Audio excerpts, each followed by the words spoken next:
Morning students. इसके पहले वाली क्लास में हम लोगों ने देखा था कि स्टाइकोमेट्रिक डिफेक्ट क्या होते हैं। आज मैं लेकर आया हूँ non stoichiometric defect. Non stoichiometric defect होते क्या हैं? In this type of defect stoichiometry of the crystalline substance is disturbed.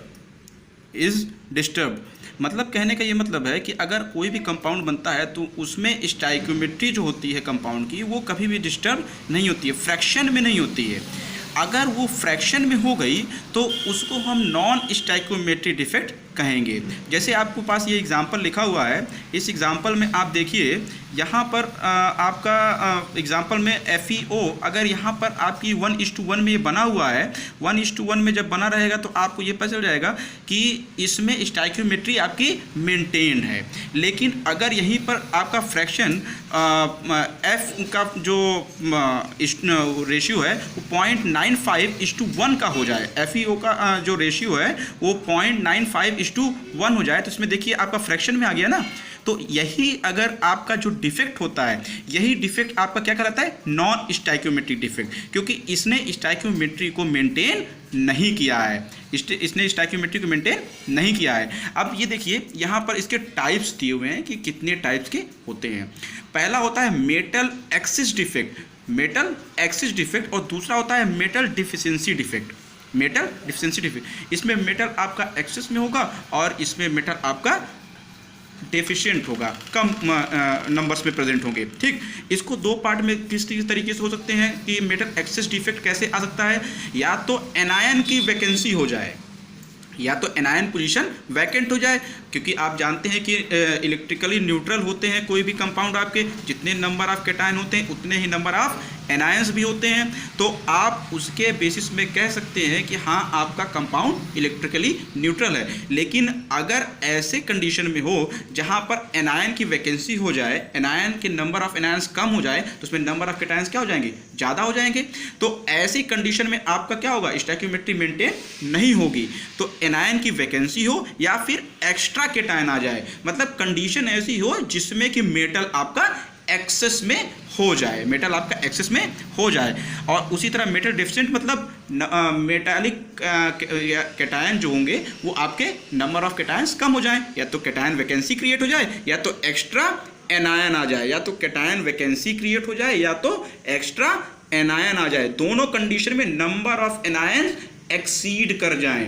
पहले वाले में नंबर ऑफ कैटायन एक्सीड कर जाएं और दूसरे वाले में नंबर ऑफ एनायन एक्सीड कर जाएं। ओके, तो एक एक करके हम लोग इसको देखते हैं कि पहला वाला due to anion vacancy, anion vacancy के थ्रू मेटल एक्सिस डिफिशियंसी कैसे क्रिएट होगी। In this defect a negative charge may be missing from its lattice point और लैटिस साइड, मतलब जो निगेटिव आयन होगा वो अपने लैटिस पॉइंट से या लैटिस साइड से मिसिंग होगा। आप उसको वो कहीं किसी अदर पोजीशन पे चला जाएगा, किसी अदर कह सकते हैं यूनिट सेल में चला जाएगा। ठीक है, नाउ अगर मान लीजिए कि after a negative ion removal a hole get created, जहाँ पर निगेटिव आयन पहले था जैसे वो निकल जाएगा तो वहाँ पर वैकेंसी क्रिएट होगी, होल क्रिएट होगा। ठीक है, in this hole electron get trapped to maintain the electrical neutrality. यहाँ पर जैसे ही आपका होल क्रिएट होगा तो जो इलेक्ट्रॉन होगा, ठीक है, जो इलेक्ट्रॉन होगा वो क्या होगा? वो उसकी स्पेस में आके ट्रैप हो जाएगा। इलेक्ट्रिकली आपका न्यूट्रल ही कंपाउंड रहेगा, इलेक्ट्रिकली आपका एक्टिव नहीं होगा। जैसे आपको समझा रहे हैं इस कंडीशन में, जैसे अगर कोई भी आपका अगर मान लीजिए क्रिस्टल जनरेट होता है, उसमें पॉजिटिव निगेटिव आयन अपने लैटिस पॉइंट में, लैटिस साइड पे प्रेजेंट रहते हैं। अब ये पॉजिटिव क्यों बना हुआ है? क्योंकि इसके बगल वाले को इसने अपना इलेक्ट्रॉन दे दिया है, इसने अपना इलेक्ट्रॉन इसके बगल वाले को दिया हुआ है, तब वो निगेटिव और ये पॉजिटिव आयन बना हुआ है। अब यहाँ से अगर निगेटिव आयन जा रहा है तो वो क्या करेगा? वो खुद तो जाएगा लेकिन इसका दिया हुआ इलेक्ट्रॉन लेकर नहीं जाएगा, इसका दिया हुआ इलेक्ट्रॉन लेकर नहीं जाएगा। वो इलेक्ट्रॉन यहीं पर जो होल जनरेट हुआ है उसी होल में ये ट्रैप हो जाएगा, उसी होल में क्या होगा? ट्रैप हो जाएगा। तो इस मेथड से ये पूरा कंपाउंड आपका इलेक्ट्रिकली न्यूट्रल होता है, इलेक्ट्रिकली क्या होता है? न्यूट्रल होता है। ठीक, तो यहाँ पर जो एनायन है वो खुद जाएगा लेकिन इसका जो इलेक्ट्रॉन इसको लेकर के उसने निगेटिव चार्ज जनरेट किया है उस इलेक्ट्रॉन को लेकर नहीं जाएगा। ओके, तो अब देखिए, अब यही पोजीशन जहाँ पर वैकेंसी क्रिएट होती है, जहाँ पर आपका इलेक्ट्रॉन ट्रैप हो जाता है, उसी पोजीशन को कहा जाता है एफ सेंटर। उसी पोजीशन को क्या कहा जाता है? F center. ठीक है, तो एफ सेंटर क्या होता है? The hole occupied by electrons are called F center. वो होल जो कि एनायन के जाने के बाद जनरेट होता है, उस होल को जो इलेक्ट्रॉन मतलब जिसमें इलेक्ट्रॉन ट्रैप होता है, उस होल को ही हम लोग क्या कहते हैं? एफ सेंटर कहते हैं। उसी होल को हम लोग क्या कहते हैं? F centre. और इसी एफ सेंटर की वजह से जो इलेक्ट्रॉन यहाँ पर रहता है वो तो ट्रैप रहता है, वो कहीं आ जा सकता नहीं है। तो करता क्या है कि वो जैसे ही लाइट उसके पास आती है, लाइट को वो एब्जॉर्ब करता है। लाइट को एब्जॉर्ब करने के बाद वो कुछ देर तक लाइट को एब्जॉर्ब करने के बाद लाइट को इमिट करता है, रेडिएट करता है। तो उस लाइट को जब वो रेडिएट करता है तो डिफरेंट डिफरेंट कलर्स में वो शो होता है। वो क्या होता है? डिफरेंट डिफरेंट कलर्स में शो होता है, जिसकी वजह से आपका जो सॉलिड कंपाउंड है, क्रिस्टल वगैरह है, वो क्या होते हैं? कलर्ड दिखाई देते हैं। वो कलर्ड क्यों दिखाई देती है? क्योंकि इलेक्ट्रॉन रेडिएशन को एब्जॉर्ब करता है, आफ्टर सम टाइम रेडिएशन को रेडिएट करता है, जिसके थ्रू आपको, जिसकी वजह से आपको उसमें कलर शो होता है। जिसे आपका सोडियम क्लोराइड है, आपका येलो कलर में रहता है। पोटेशियम क्लोराइड है, आपका वायलेट कलर में होता है। ठीक है, मैंने रीजन भी नीचे लिख रखा है। The colour is due to electron which occupied the space in the hole. Electron take radiation from visible light and get excited. After some time, it radiates suitable radiation in different colors. ठीक है, तो इसका मतलब ये होता है कि जैसे वो इलेक्ट्रॉन आपका रेडिएशन को एब्जॉर्ब करेगा, कुछ देर बाद वो रेडिएशन को जब रिमूव करेगा या रेडिएट करेगा, इमिट करेगा, तो जिसकी उसी की वजह से आपका उसमें कलर शो होता है। ओके, तो F center is the reason for the colour of compounds. Compounds का कलर जो होगा वो किसकी वजह से मिलेगा? आपका एफ सेंटर की वजह से। ये बहुत ही इंपॉर्टेंट क्वेश्चन है, what is the F center and how to create the F center in a solid. ये क्वेश्चन आपका आता है बोर्ड एग्जामिनेशन में। ये बहुत ही इंपॉर्टेंट क्वेश्चन है और इसके साथ ही ये प्रैक्टिकल एग्जामिनेशन में भी पूछे जाने वाला सबसे फ्रिक्वेंट क्वेश्चन है। आप अगर सॉलिड स्टेट के बारे में आपसे कुछ पूछा जाएगा तो आपको मैक्सिमम कंडीशन में आपको एफ सेंटर के बारे में ही आपसे पूछा जा सकता है। इसलिए आप इसको बहुत ही अच्छी तरीके से और ध्यान से समझिए। ठीक, अब दूसरा रीज़न क्या था? Due to extra cation. मतलब आपका मेटल एक्सिस डिफेक्ट कब आ जाएगा? अगर अभी तक जो एनायन था वो निकल रहा था, लेकिन अगर एक्स्ट्रा में केटायन आ जाए तब। जब एक्स्ट्रा में केटायन आ जाएगा तो भी तो मेटल एक्सिस हो जाएगा। ठीक है, तो भी क्या होगा? मेटल एक्सिस में हो जाएगा। तो इन दिस डिफेक्ट वन और मोर एक्स्ट्रा केटायन में be present in interstitial side and it's charge is maintained by a free electron with it.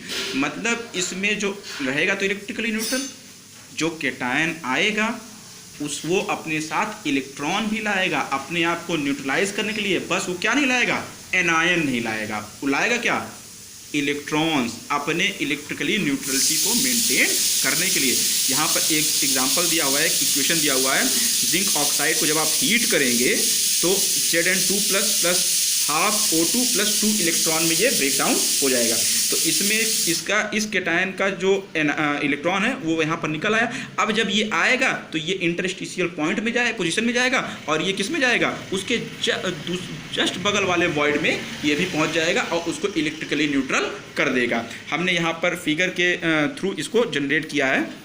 देखिए, पहले यहाँ पर इलेक्ट्रिकली न्यूट्रल था 1 2 3 4 5 6 केटायन 1 2 3 4 5 6 एनायन है। ठीक, उस सब पहले तो ये इलेक्ट्रिकली न्यूट्रल था, लेकिन जैसे ही एक्स्ट्रा केटायन आया इंटरस्टिशियल पॉइंट में, कहाँ पर आएगा? इंटरस्टिशियल पॉइंट पे, जिसको आप वॉइड भी जानते हैं। वॉइड में आया और वॉइड में आते ही अपने साथ वो इलेक्ट्रॉन भी लेकर आएगा अपने न्यूट्रलिटी को मेंटेन करने के लिए, अपने न्यूट्रलिटी को मेंटेन करने के लिए। ओके, तो ऐसे इसमें देख रहे हैं ना, केटायन आपका बढ़ गया तो ये किसका डिफेक्ट हो गया? Metal axis defect. क्या हो गया? Metal axis defect. और इसमें आप एग्जांपल इसका ZnO का है। ZnO का अगर जब आप इसको हीट करते हैं तो ये येलो कलर में रहता है। पहले ही वाइट कलर में रहेगा, लेकिन बाद में जैसे ही आप थोड़ा इसको हीट करेंगे तो ये येलो कलर में कन्वर्ट हो जाता है। ओके, ये किस में कन्वर्ट हो जाएगा? येलो कलर में। ठीक, अब इसके बाद अगर हम देखें कि हमारे पास जो दूसरा वाला था मेटल डिफिशिएंसी डिफेक्ट, तो मेटल डिफिशिएंसी डिफेक्ट में जो पहला रीज़न था ड्यू टू केटायन वैकेंसी, मतलब अब पहले एनायन जा रहा था, अब केटायन जाएगा। नाम से ही मालूम पड़ जाएगा आपको, अगर एक्सिस में है तो एनायन जाएगा, केटायन आएगा, और अगर आपका डिफिशिएंसी है तो केटायन जाएगा, एनायन आएगा। ठीक, तो इन this defect a positive ion may be missing from its normal site in lattice point or site and its charge change या चार्ज सॉरी यहाँ पर चार्ज होना चाहिए, लिखने में थोड़ी प्रॉब्लम हो रही है, जस्ट अ मिनट। यहाँ पर ये चार्ज हो जाएगा, सॉरी यहाँ पर ये चार्ज हो जाएगा। Okay, charge is balanced bye nearly cation, charge is balanced bye nearly cation. यहाँ पर एक जानने की सबसे ज़्यादा ज़रूरत है कि इस टाइप के जो डिफेक्ट हैं वो कंपाउंड शो करते हैं जो कि वेरिएबल वैलेंसी शो करें। जैसे यहाँ पर दिया है ना, आयरन है, निकिल है, आयरन की 2 वैलेंसी होती है 2 और 3, निकिल की भी 2 वैलेंसी होती है 2 और 3, मतलब जो वेरिएबल वैलेंसी वाले होंगे वही इस टाइप के डिफेक्ट को शो करेंगे। अब ये कैसे डिफेक्ट हो रहा है, मान लीजिए पहले ये इलेक्ट्रिकली न्यूट्रल है, यहाँ पर से केटायन चला गया, वैकेंट हो गया पोजीशन, पहले सभी में 1 1 प्लस चार्ज है, केटायन चला गया। अब वेरिएबल वैलेंसी है तो 1 या 2 कोई भी चार्ज वो एक्सेप्ट कर सकता है, तो उसके ठीक बगल वाला केटायन वेरिएबल वैलेंसी शो करने की वजह से एक और चार्ज शो कर लेगा। मान लीजिए यहाँ पर आपके ए की जगह पर आपका आयरन रखा हुआ, आयरन आपका नॉर्मली +2 चार्ज में रहता है, आयरन किस में रहेगा, +2 चार्ज में रहेगा। तो यहाँ पर से अगर +2 वाला एक आयरन जाएगा तो यहाँ पर क्या आ जाएगा, यहाँ पर +3 वाला एक आयरन आ जाएगा, यहाँ पर क्या आएगा, यहाँ पर +3 वाला एक आयरन आ जाएगा। ठीक है, जिसकी वजह से ये इलेक्ट्रिकली क्या हो जाएगा, न्यूट्रल हो जाएगा, इलेक्ट्रिकली क्या हो जाएगा, न्यूट्रल हो जाएगा। ठीक, मतलब यहाँ पर +2 वाला एक गया तो एक प्लस इसमें आ जाएगा, एक प्लस किसी अदर बगल वाले उसमें आपका उसमें शो होने लग जाएगा, जिसकी वजह से ये क्या होगा, पूरा इलेक्ट्रिकली न्यूट्रल हो जाएगा। और ये डिफेक्ट वही शो करेंगे जिसमें वेरिएबल वैलेंसी होगी। ओके, अब इसमें एक रीज़न और था जो आप लोगों को मैंने शुरुआत में बताया था कि गेट एक्स्ट्रा एनायन। आपको ये पता है कि एनायन की साइज़ ज़्यादा बड़ी होती है, एनायन की साइज़ ज़्यादा बड़ी होगी तो वो इंटरस्टिशियल पोजीशन पे आ नहीं पाएगा, जिसकी वजह से वो पॉसिबल नहीं होता है, वो कंडीशन पॉसिबल नहीं होती है। Okay, thank you.